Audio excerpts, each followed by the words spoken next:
નમસ્કાર દર્શક મિત્રો, બી ન્યૂઝમાં આપ સૌનું હાર્દિક સ્વાગત છે। ચાલો નિહાળના સમાચાર। સ્થાનિક સ્વરાજની ચૂંટણીની મતગણતરી આવતીકાલે સવારે 9 વાગ્યાથી સરકારી એન્જિનિયર કોલેજ ખાતે થશે શરૂ। પ્રશાસન દ્વારા તમામ તૈયારીઓને અપાયો આખરી ઓપ। સ્થાનિક સ્વરાજની ચૂંટણીમાં તારીખ 21/2/2021ના રોજ થયેલ મતદાનની મતગણતરીનો આવતીકાલે એટલે કે તારીખ 23/2/2021ના રોજ શહેરના વિદ્યાનગર ખાતે આવેલ સરકારી એન્જિનિયર કોલેજ ખાતે સવારે 9 વાગ્યાથી પ્રથમ બેલેટ પેપરના મતનું ગણતરીથી પ્રારંભ થશે। આ અંગેની તમામ તૈયારીઓ વહીવટી તંત્ર દ્વારા પૂર્ણ કરવામાં આવી છે। મતગણતરી કેન્દ્ર ખાતે જુદા જુદા 2 બિલ્ડિંગોમાં વોર્ડ વાઇઝ કુલ 4 સ્ટ્રોંગ રૂમ તથા 4 મતગણતરીની વ્યવસ્થા ઊભી કરવામાં આવી છે।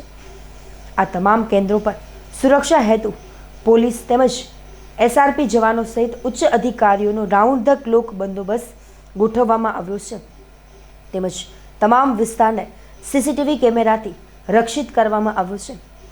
અંતરે ઉલ્લેખનીય છે કે ભાવનગર મહાનગરપાલિકાની 13 વોર્ડમાં 211 ઉમેદવારો દ્વારા ચૂંટણી લડવામાં આવી હતી, જે 4 કેન્દ્રો પર 75 થી 80 રાઉન્ડમાં મતગણતરી થશે।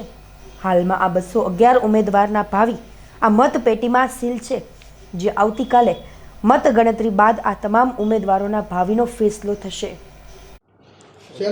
ગઈકાલે સ્થાનિક સ્વરાજની ચૂંટણીનું મતદાન પૂર્ણ થયા બાદ આજે ભાવનગરની જે એન્જિનિયર કોલેજ છે ત્યાં આગળ સ્ટ્રોંગ રૂમમાં તેમના ઈવીએમ સીલ કરવામાં આવ્યા છે। ભાવનગરની પોલીસ અને પેરામિલિટરી ફોર્સની નિગરાણીની નીચે આ ઈવીએમ મશીનને સ્ટ્રોંગ રૂમમાં સીલ કરવામાં આવ્યા છે અને સ્ટ્રોંગ રૂમને જ્યારે તમે જુઓ છો કે સંપૂર્ણ જે બિલ્ડિંગ છે તે સીસીટીવી કેમેરાથી સજ્જ છે અને સીસીટીવી કેમેરાની 24 કલાક નિગરાણી નીચે આ સ્કૂલને રાખવામાં આવ્યું છે। ત્યારે આપ જુઓ છો કે જે મતગણતરીનો જે હોલ છે ત્યાં આગળ આપણે જઈએ તો મતગણતરી માટે અહીંયા પૂરી વ્યવસ્થા કરવામાં આવી છે।